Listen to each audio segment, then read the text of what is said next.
The dynamic scene function is found within the built-ins and the TS tab. And essentially what this is it allows us to drag a scene within a scene. So I'm going to drag a group down into the scene tree. I'm going to throw my dynamic scene function onto this group. And you can see when we do that, since we have the bounding box on, it shows us the outline here of our dynamic scene. So first, I just want to scale this up a little bit and we'll be able to see it a little bit better. Then I'm going to click on my dynamic scene function on the container and it takes us into the editor. First thing that we notice here is this box. It said current scene, and to the left it says scene. This is where we can drag a scene in here. So I'm going to go back into the server, navigate to a folder where I have a couple of scenes, and I have a scene here of a globe that quickly animates. So I'm just going to drag this into this box, and I'm going to hit play, and you can see that this scene now plays in here.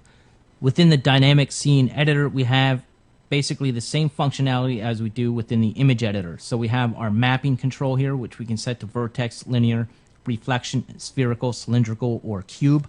We also have our quality settings, our linear, our environment, which we can change. And it also gives this the options to change these positions, X and Y, our rotation, and scaling as well. So one reason why we may want to use this, and I'm just going to close this scene here for a minute, and I'm going to go into the globe scene that we had set up. I'm going to hit play here. You can see that this globe is animating. Now it's not actually the globe that's animating, it's actually the camera. So if I go into the views here and hit play, it's taking our camera and it's flying around the globe. Now if we wanted to add additional elements to this, let's say we wanted to add a lower third, I'm going to drag a rectangle down onto here and we're just going to move this out into Z space, and we're just going to set some lower third dimensions here and move it down to the lower third of the screen. And we hit play, and you kind of see what happens is, since we have a camera attached to this animation, the lower third actually goes with it. So this wouldn't work, and this may be a case when we want to use the dynamic scene. So we'll come back into our dynamic scene and set this up again.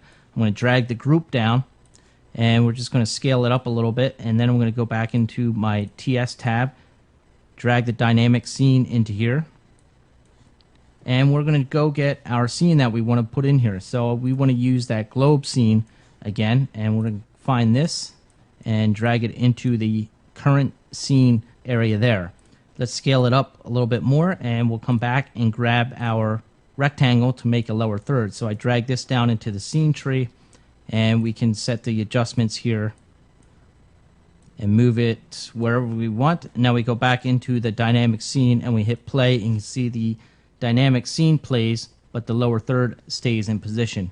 Now one thing to keep in mind with this dynamic scene is that even though our globe scene was three-dimensional, now that we're using it on a dynamic scene, it's only 2D now. So this is only playing it in 2 dimensions. So this is only a flat version of the scene. It's not actually a 3D scene. Since we created a brand new scene and did this in a brand new scene, there's another way that we can use this dynamic scene function in the actual globe scene itself. So I'm going to close this scene out and go into the globe scene here. And again, within this globe scene, what we have is basically our camera flying around the globe. Now I'm going to set this up so that we can add a lower third to this scene as well, using the dynamic scene function within the globe scene.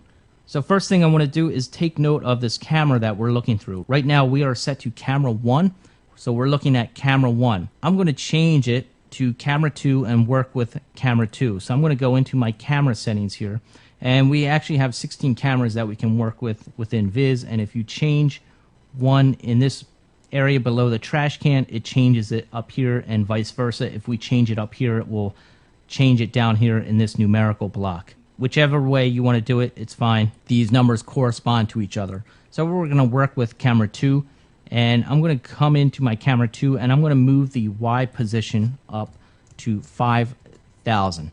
Now we're actually not seeing anything because our camera 2 is moved way up in space. So if I come into my views here and move my left view down, eventually we're going to run into our camera 2 and you can see how far away or how far up it was moved from the globe.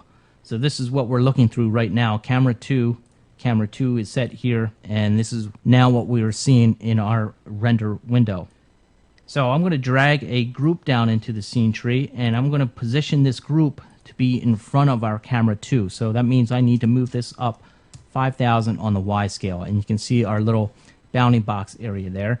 Now I'm going to come back into our built-ins, the TS tab, and drag the dynamic scene onto this group. And you can see immediately when we do that, that it places that globe there.